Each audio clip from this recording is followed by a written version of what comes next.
Alright, what's up y'all, LakerFan here. As you can see by the title of today's video, got top 3 lockdown builds in NBA 2K22 Next Gen. In today's video, you're going to see a ton of different metric builds. So for instance, we have the 6'7" with 88 speed. It's obviously a little bit of a mesh between the 6'6" and the 6'7". We have the 6'5" that also has 6'4" stats. So you have all the good dribble animations, you have mismatch expert, etc, etc.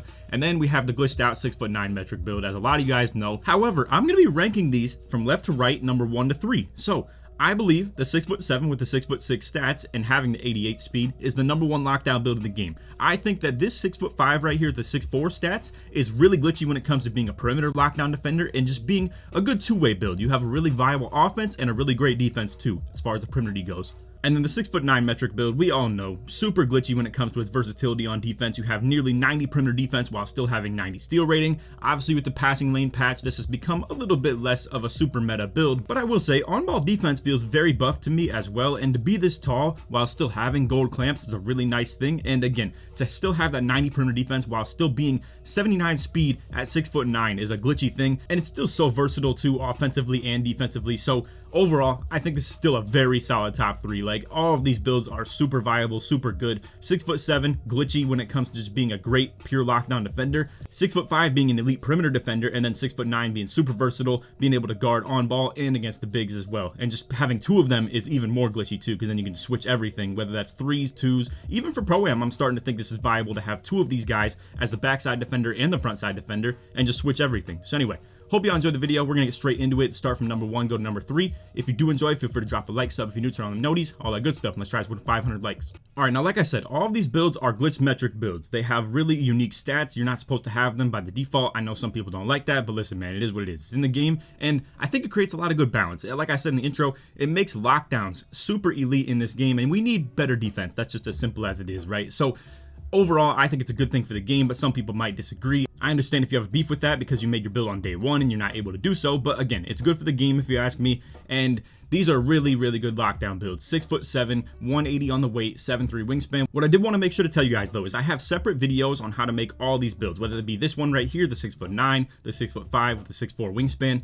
All of this is on the YouTube channel. Feel free to just scroll through and look for how to create the process of this build, because it's a little bit lengthy to be showing in this video right here. I'm be showing all 3 of them, so I don't want to show the whole process of how to create it, but I do want to show what it looks like and why I believe it is the top 3 lockdown build, and this one right here being number 1. So again, 6'7", 180, and then 7'3" wingspan. With this build comes some glitchy stuff, man. So as you can see, with the 6'7", we still have 88 speed and 97 perimeter defense with 99 steal. We did drop the wingspan by 1, and it's going to make it so you don't get gold intimidator. If you did want gold intimidator though, you could go with the max wingspan.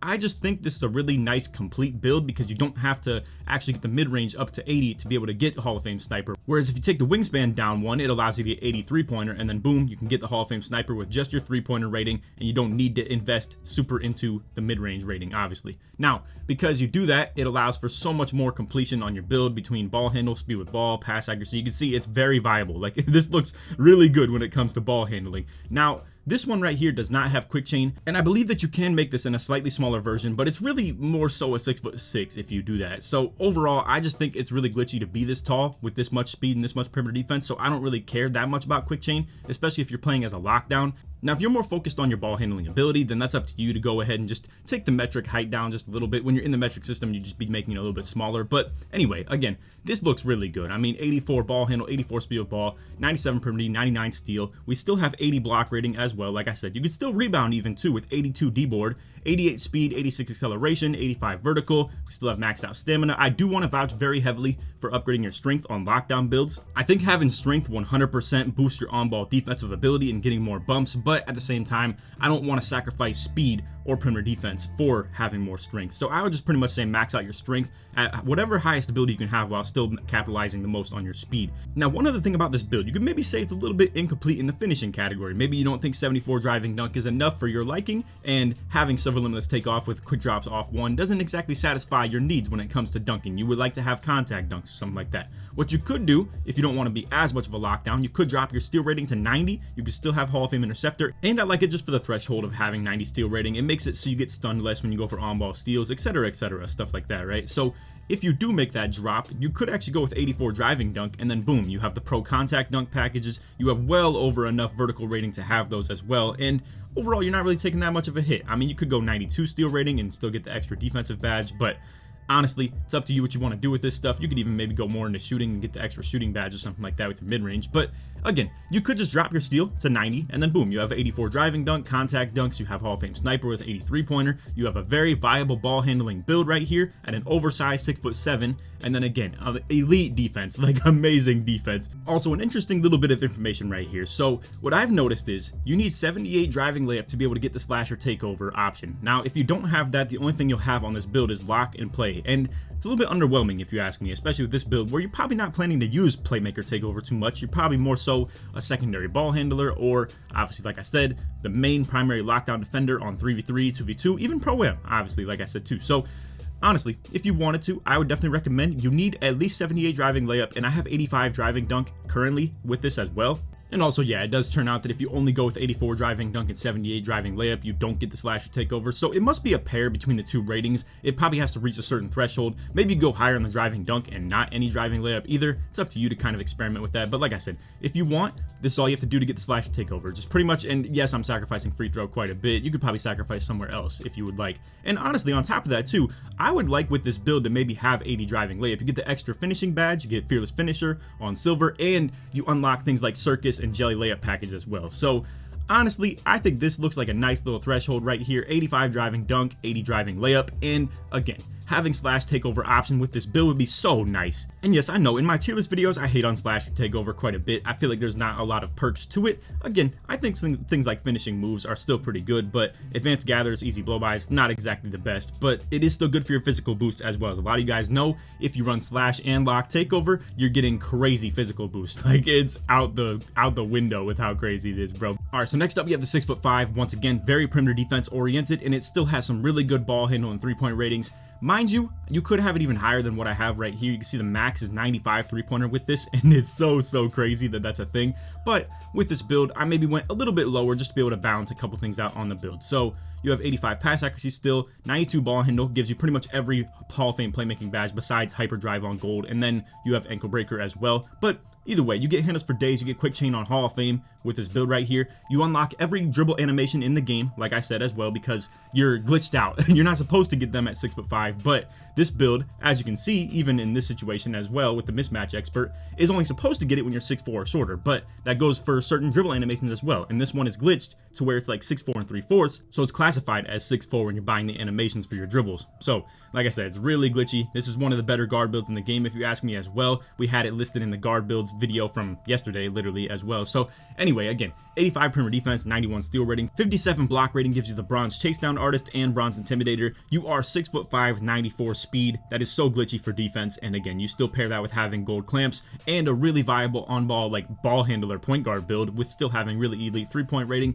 And then the 65 driving dunk is enough for the quick drops off one. You're gonna be running stuff like just literally bronze limitless takeoff, bronze slated finisher, probably bronze lob finisher, and then bronze unstrippable as well. So honestly, it's not very much investment when it comes to your finishing badges or finishing abilities in general, but it's definitely good enough. And again, this is more so meant to be a really good on-ball lockdown defender who can still serve as a really good point guard too, if you want to be a two-way build. So anyway, takeover options on this one, it's pretty standard: shot, sharp, play, and lock. It's pretty much something you'll get on every guard build that has good defense. Simple as that, right? But anyway, you can see these are pretty standard options. I think I would just probably run double lock take with running this build, or again, if you want to like feature this in as a secondary ball handler, you could just run like sharp and lock, or whatever the case may be. If you even wanted to get in your shot creator bag, I will say if you wanted one more 3-point rating, it could give you Hall of Fame circus threes if you plan to play like that with a lot of fading, etc. But honestly, it's up to you. And then lastly, we have the glitched out 6'9" metric build. This one is really special when it comes to the ability that it has in terms of being this height with this speed and this perimeter defense and steal rating and all that stuff. I mean,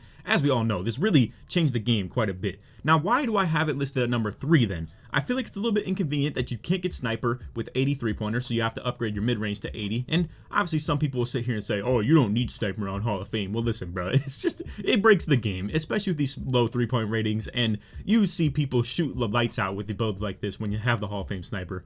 And I'm not going to sit here and try to push an agenda that makes it sound like I think this build is not actually that good. It's really good. I just think the two that I listed before this are better, personally. Now, obviously, like I said, it's a little bit lacking in terms of some offensive stats, but like ball handle, speed with ball, 75 and 70, still very good for its height though, I must say, 100%. And still having 92 driving dunk is really glitchy as well. Get the elite contact dunk packages, Hall of Fame slither finisher, Hall of Fame limitless takeoff, gold posterizer. I mean, this is a really good build right here. It's just, it does feel a little bit maybe lacking in a certain role. Obviously, you're going to want to, on Pro-Am, bring this in at the 4 spot, or, like I said, I think this is really glitchy if you run 2 of them, one at the 3, one at the 4, and then play sides with them, and it'd be really crazy, bro. Like, the true advantage to this build is the fact that you're so versatile, and I really think a good player can make this an elite on-ball lockdown defender, and a good player can also make this an elite backside big man defender as well. Still very good rebound ratings. You still have gold rebound chaser, you have Hall of Fame box, Hall of Fame intimidator as well, Hall of Fame interceptor on the backside is really good still, even. Now, obviously, like I said, the patch did occur, and it definitely has made this a little bit less viable.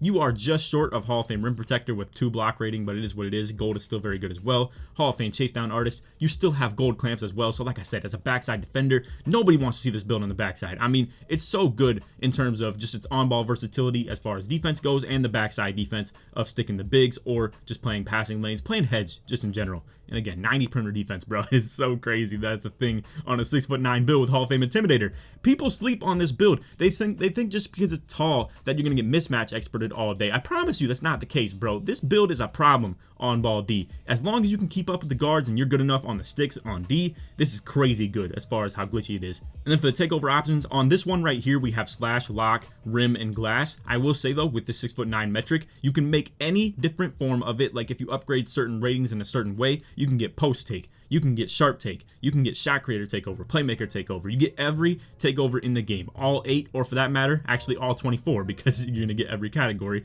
and everyone has a subcategory. So anyway, that's off video. Hope you all enjoyed. If you did, for to drop a like, sub if you're new, turn on the noties, all good stuff. And like I said in the intro, tries 1 to 500 likes. And let me know if you feel like there's a different order on this that you think the quality of the builds are. If you think the 6'9" is still the best lockdown build in the game, feel free to leave that in the comments. If you think I'm sleeping on something else as well, maybe a default 6'9" or a default 6'7", I don't think they're really as good as the metric builds right here. I think the glitch metric system has 100% improved the game when it comes to the lockdowns. I mean, a default 6'7" is not as good as this build right here, if you ask me. A default 6'5" is not as good as this build right here, if you ask me. A default 6'9" is not as good as this build right here.